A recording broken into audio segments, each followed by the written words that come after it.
तीन कदम अर्थात विष्णु कुमार मुनि। उज्जैनी के राजा वर्म को जैन धर्म के प्रति रुचि थी। उसके नमुची नामक एक मंत्री था जो अत्यंत ही बुद्धिमान एवं दूरदर्शी था, परंतु उसे जैन धर्म के प्रति द्वेष था। नगरी में सुव्रताचार्य का पदार्पण हुआ। राजा सपरिवार वंदनार्थ गया। शर्म ही शर्म में नमुची भी राजा के साथ वहां आया। लौटते समय उसने आचार्य श्री के साथ चर्चा चलाई कि ब्राह्मण पवित्र है और ये जैन साधु अपवित्र है।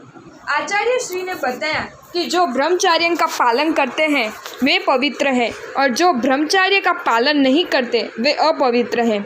इस प्रकार नमुची ने जो चर्चा छेड़ी उसमें उसे मुंह की खानी पड़ी। नमुची स्वभाव का क्रोधी और डर रखने वाला था। चर्चा में अपना पराभव होने के कारण अर्धरात्रि के समय उठकर वह आचार्य को पीटने के लिए गया, परंतु शासन देवी ने उसे स्तंभित कर दिया। उसकी संपूर्ण नगर में निंदा हुई कि कैसा क्रूर एवं धर्मद्वेषी मंत्री है। नमुची को अब उज्जैनी में रहना उचित नहीं प्रतीत हुआ, जिससे एक रात्रि को वह किसी को कहे बिना ही नगरी छोड़कर हस्तिनापुर चला गया। उस समय हस्तिनापुर में पदोमुत्तर राजा का शासन था। राजा के विष्णु कुमार एवं महापदम नामक दो पुत्र थे। नमुची ने हस्तिनापुर में कदम रखते ही सिंह बल नामक एक शत्रु का पराभव किया। परिणाम स्वरूप वह महापदम का प्रेम पात्र बन गया।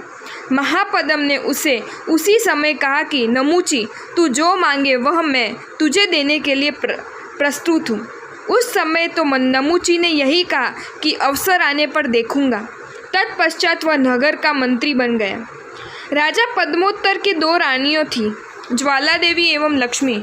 ज्वाला देवी को जैन धर्म के प्रति राग था और लक्ष्मी का राग ब्राह्मण धर्म के प्रति था।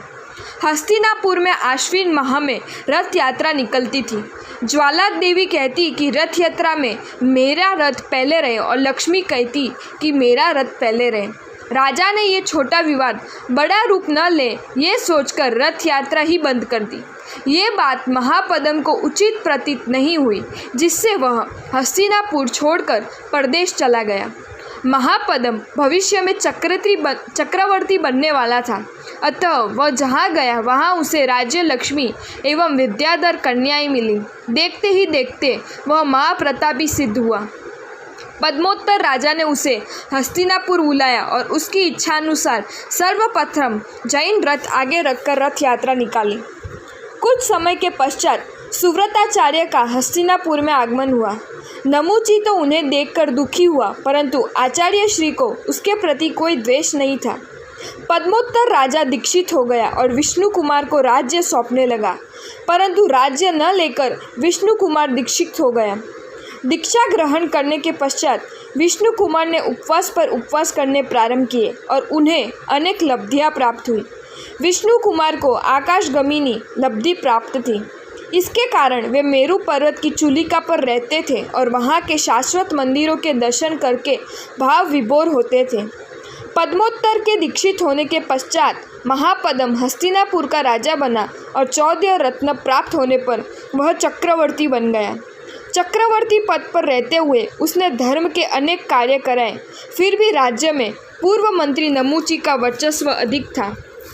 महापदम की धर्म के प्रति निष्ठा एवं हस्तिनापुर केंद्र में होने से सुव्रताचार्य यहाँ पुनः शिष्यों सहित आए। इन्हें देखते ही नमुची को मुनि से शत्रुता निकालने की इच्छा हुई। उसने महापदम द्वारा पूर्व में दिए गए वरदान के बदले में अल्पकाल के लिए चक्रवर्ती का पद प्रदान करने की मांग की। महापदम ने नमुची को राज्य का संपूर्ण संचालन सौंप दिया और स्वयं राज्य कार्य से निवृत्त होकर अंतपुर में रहा। राज्य का संपूर्ण अधिकार अपने हाथ में आने पर नमुची ने हिंसात्मक महायज्ञ प्रारंभ किया। उसमें आशीर्वाद देने के लिए अन्य समस्त धर्मगुरु आए, परंतु सुव्रताचार्य नहीं आए।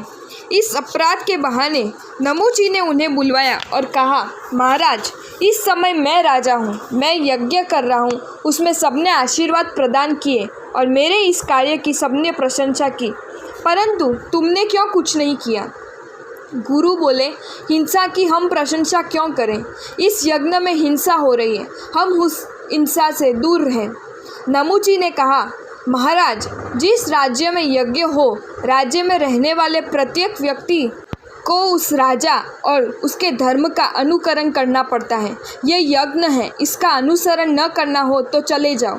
सुव्रताचार्य ने कहा, इस समय हमारे यहाँ वर्षावश होने से हम अन्यत्र कैसे जा सकते हैं? महाराज, मैं कुछ नहीं जानता। 7 दिनों में हस्तिनापुर और उसकी सीमा खाली करो। 7वें दिन यदि तुम में से किसी को भी देखा तो एक भी जीवित नहीं बचेगा, ये स्मरण रखना। क्रोध में आग बबूला होते हुए नमूची ने कहा। सुव्रताचार्य एवं शिष्यों ने विचार किया कि सर्वत्र नमूची का शासन है, 7 दिनों में कहाँ जाएं? एक लब्धिवंत साधु को मेरू पर्वत पर विराजमान विष्णु कुमार के पास भेजा। विष्णु कुमार आकाश मार्ग से हस्तिनापुर आए। अनेक वर्षों के पश्चात हस्तिनापुर का उत्तराधिकारी सर्वप्रथम नगर में आया जानकर प्रजा, धनवानों और अन्य राजाओं ने उनका सम्मान किया, परंतु नमूची ने उनके सामने तक नहीं देखा। विष्णु कुमार बोले, राजन नमूची, ये मुनि वर्षा काल में कहाँ जाए? मैं कुछ नहीं समझता। उन्हें 7 दिनों में मेरे राज्य की सीमा छोड़ देनी चाहिए। जो राज्यकर्ता का अनुसरण नहीं करना चाहते, उन्हें उसके राज्य में रहने का क्या अधिकार? नमूची उद्दंडतापूर्वक बोला। विष्णु कुमार तनिक उग्रता से बोला, चातुर्मास में साधु जाए कहाँ? 3 कदम जितनी खड़े रहने की जगह तो दोगे या नहीं? नमूची बोला, अच्छा, मैं 3 कदम भूमि प्रदान करता हूँ, परंतु स्मरण रहे कि 3 कदमों से बाहर किसी साधु को देखा तो मैं जीवित नहीं छोड़ूंगा उसे। विष्णु कुमार ने कहा, स्वीकार है, तो नाप लो अपनी 3 पग भूमि। नमूची ने विष्णु कुमार को दबाते हुए कहा। विष्णु कुमार तुरंत 1 लाख योजन की देह बनाकर और एक पाँव जम्बूद्वीप के इस किनारे और दूसरा पाँव दूसरे किनारे पर रखकर बोले, नमूची बोल, तीसरा पाँव कहाँ रखूं? क्या तेरे सीने पर रखूं? देव, दानव सब विष्णु कुमार की लाख योजन देह देखकर कांप उठे। इंद्र का सिंहासन हिल गया। देवलोक के नृत्यारंभ बंद हो गए। महापद्म राजा अंतपुर में से भागा हुआ आया और दीनतापूर्वक बोला, महामुनि, आप अपना विराट रूप समेट ले। ये अपराध नमूची का नहीं, परंतु भगवान, ये अपराध आपके अनुज महापद्म का है, जिसने अपात्र मंत्री पर इतना अधिक विश्वास किया। विष्णु कुमार ने मुनियों तथा संघ की ओर दृष्टि डाली तो उन्हें ज्ञात हुआ कि संघ ये रूप समेटकर क्षमा प्रदान करने का कह रहा था। विष्णु कुमार ने रूप समेट लिया। नमूची भूमि पर ही नहीं कुचला गया, परंतु बहुलकर्मी बनकर घोर पाक में कुचला गया और विष्णु कुमार 3 कदमों से त्रिविक्रम कहलाए।